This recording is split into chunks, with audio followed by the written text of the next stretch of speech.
That's just a look at some of the devastation in Kirk County, Texas. Deadly flash floods moved through the area this weekend. You're looking at video from Congressman Chip Roy driving through that damage today. And search and rescue teams say they're finding bodies in trees, including at least one of the girls from Camp Mystic. More than 24 campers and counselors have died.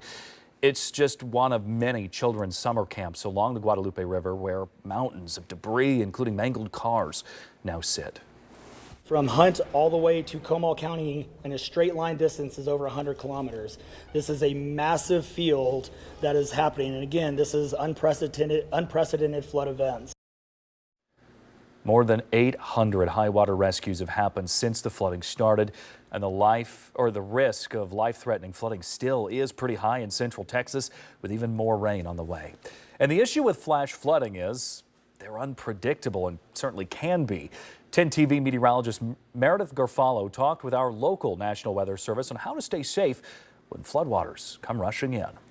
The tragedy in central Texas is heartbreaking. Flash flooding resulting in a continually climbing death toll of at least 80 and dozens still unaccounted for. It was nothing short of horrific to see what those young children went through. And we will remain 100% dedicated, searching for every single one of the children. Flash flooding is one of the leading causes of weather-related fatalities in the U.S. and can happen at any time of day, any time of year. It's especially dangerous at night because you can't always see the flood waters. Flash flooding can happen in as little as a few minutes or after hours of continuous rain in the same location. While there's a number of reasons it can occur, there are two major contributing factors: the amount of rain that falls and how long it persists.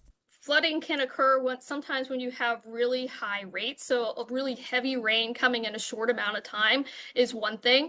And then sometimes you have a prolonged period of rainfall. We have several hours or several waves of rainfall moving over the same area that can also create flooding.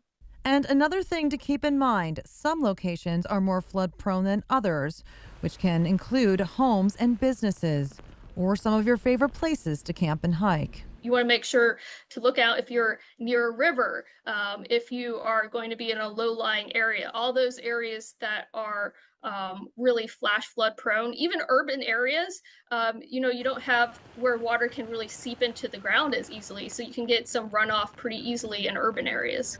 It's important to also know the difference between a watch and a warning. A flash flood watch means that conditions are favorable for flash flooding. And so then you have your flash flood warning where conditions are imminent. They're expected to happen or they're already occurring. Remember, it can happen with little to no advance notice. And it's important to have a plan in place of what to do if the conditions are favorable for it to occur, such as threats of slower moving thunderstorms or continuously heavy rain.